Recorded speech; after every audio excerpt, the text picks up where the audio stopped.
All right, today we're going to pick up with the second half of 18.2, working under Reconstruction, and we're going to talk today about the process of 40 acres and a mule. We're going to talk about the contract system, we'll talk about sharecropping and debt, and then we'll finish by talking about the KKK or the Ku Klux Klan. So today we're going to examine the impact of the new labor systems and the development of the KKK. So, some things we already know. First of all, we know that with the adoption of the 13th Amendment, slavery was abolished and former slaves were free to make new lives for themselves, and this was everywhere in the United States. We also know that the 14th Amendment and other laws have been passed to protect the civil rights of freedmen. Now, a lot of Southern whites were very resentful. They were unhappy about the economic and political gains African Americans were making after the Civil War. So, today, but more than anything else, freed people wanted to own land. As one freedman said, give us our own land and we take care of ourselves, but without land, the old masters can hire us or starve us as they please. So the land ownership can make these freedmen self-sufficient, but without land, the old masters could do whatever they wanted to them. And here you see in a picture, they were living in very modest homes. They were living in wooden huts with wooden shakes for roofing, and a lot of them were doing subsistence farming. Now, as the Civil War ended, General William T. Sherman suggested that abandoned land in coastal South Carolina be split into 40-acre parcels and given to freedmen. There was a rumor that then spread that all freedmen would get 40 acres and a mule. However, most African Americans thought they deserved at least that much, but in the end, most freedmen never received land. Those who did often had to return it to former owners after the owners were pardoned by President Johnson. So, some freedmen felt, like we said, that since they and their families had been sold over and over again to purchase plantation land, and since they had cleared the land and raised the crops it produced, they were entitled to own at least some of it. But obviously, the white people in the South did not agree with that. There was one freedman, Bailey Wyatt, that protested and said, "Our wives, our children, our husbands have been sold over and over again, and then didn't we clear the land and raise the crops of corn, of cotton, of tobacco, of rice, of sugar, of everything?" He said that he was quoted in Reconstruction, America's Unfinished Revolution. Now, radical Republican leaders Thaddeus Stevens and Charles Sumner pushed to make land reform part of the Reconstruction Acts of 1867. Stevens proposed a plan to Congress that would have taken land from plantation owners and given it to freed people. On the left is Stevens, on the right is good old bloody Sumner. Many moderate Republicans and even some radicals were against the plan. They believed that new civil and voting rights were enough to give African Americans a better life. And supporters of the plan argued that civil rights meant little without economic independence. Land could provide that independence, they claimed. However, Congress did not pass the land reform plan. Also, feel free to pause these because I'm going to move through this kind of fast to keep the file size down. So, what were the main reasons African Americans wanted their own land? Choose the one that is not true. Taking land from their former masters was an excellent way to get revenge for having been enslaved. Land ownership was the only way to guarantee that they would not be oppressed by white employers.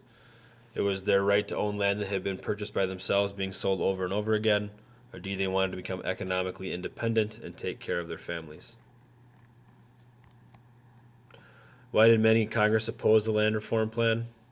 A, it would be too expensive to purchase all the necessary acres. B, it didn't go far enough to help the freedmen. C, they believed that suffrage and new civil rights were enough to give African Americans a better life. Or D, they felt it was illegal and immoral to give one man's land to someone else. So the contract system. Without their own property, many African Americans returned to work on plantations, and they returned not as slaves, but as wage earners. They and the planters both had trouble getting used to this new relationship. One daughter of a Georgia plantation owner says it seems humiliating to be compelled to bargain and haggle with their own servants about wages. So for their part, many freed workers assumed that wages were extra, and they thought that the planters still had to house and feed them. After the Civil War, planters desperately needed workers to raise cotton, but still the South's main cash, it was still the South's main cash crop. African Americans reacted to this demand for labor by choosing the best contract offers. So the contract system was far better than slavery. African Americans could decide whom to work for, and planters could not abuse them or split up their families, which was very advantageous to the former slaves. But the contract system still had drawbacks. Even the best contracts paid very low wages. Workers often could not leave the plantations without permission.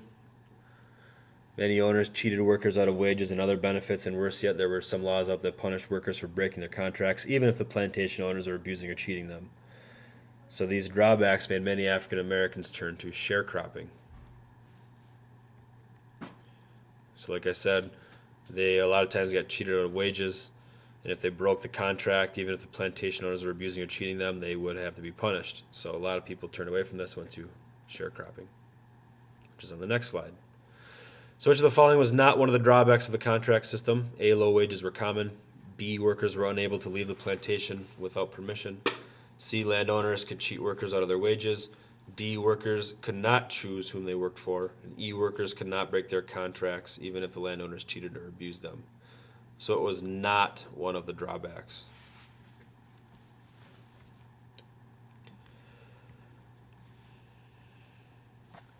So under the sharecropping system, a worker rented a plot of land to farm. The landowners provided the tools, seed, and housing, and when harvest time came, the sharecropper gave the landowner a share of the crop. This system gave families without land a place to farm, and it gave landowners very cheap labor.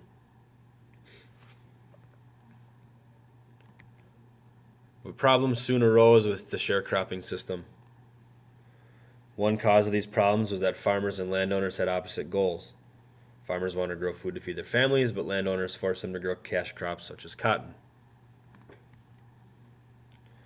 So as a result, farmers had to buy food from the local store, which was usually owned by the landlord, and most farmers didn't have the money to pay for the goods, so as a result, many were caught in a cycle of debt.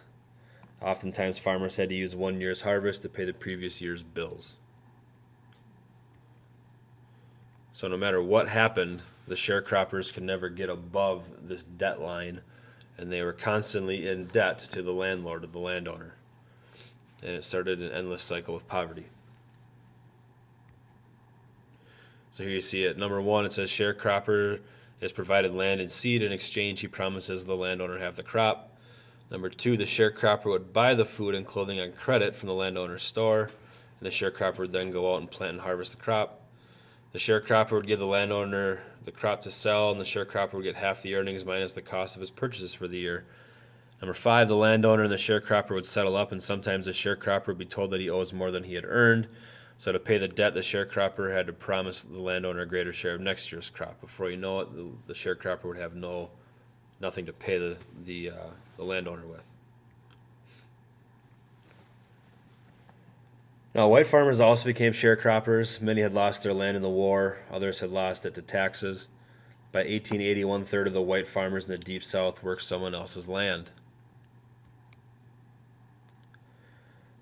No matter who worked the plantations, much of what they grew was cotton, and after the war, the value of cotton dropped sharply.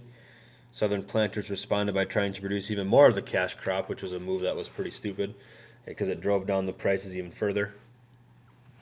Growing cotton exhausted the soil and reduced the amount of land that was available for food crops, so as a result, the South had to import half its food. Relying on cotton was one reason the Deep South experienced years of rural poverty. Anytime you have something that's at a low wage and you produce more of it, you increase the supply, that's going to drop the demand. Anytime the demand for a good is less, people are going to pay less for it.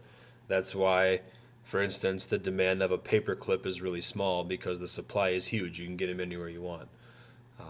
Things that are small in supply are high in demand, things like gold or diamonds. People pay a lot for those. If there were all of a sudden a ton of diamonds out there, the price of diamonds would drop.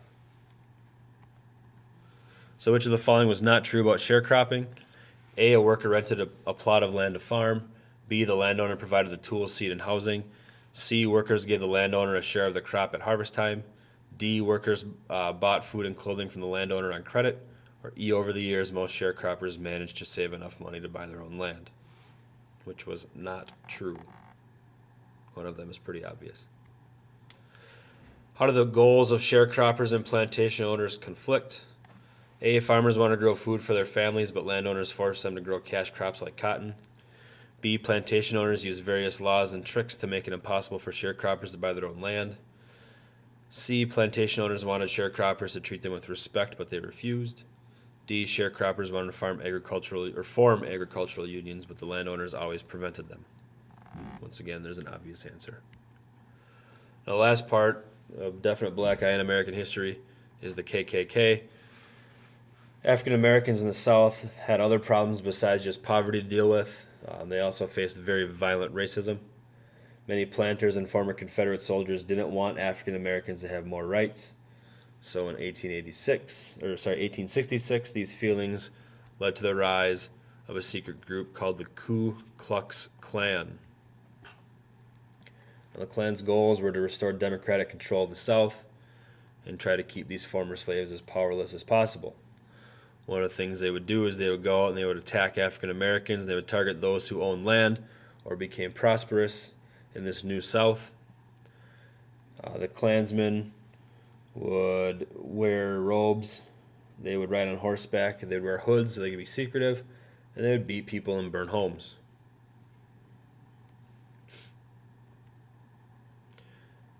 They beat people and burned homes, like I said, and they even lynched some victims, killing them on the spot without a trial as a punishment for a supposed crime.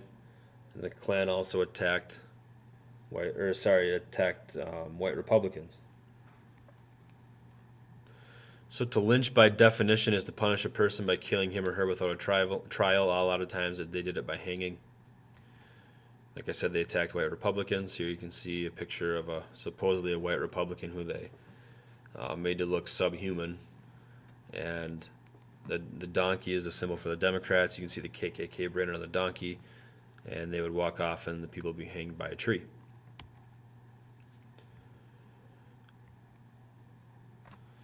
So the victims of the Klan had very little protection. Military authorities in the South often ignored the violence. President Johnson had appointed most of these authorities and they were against Reconstruction.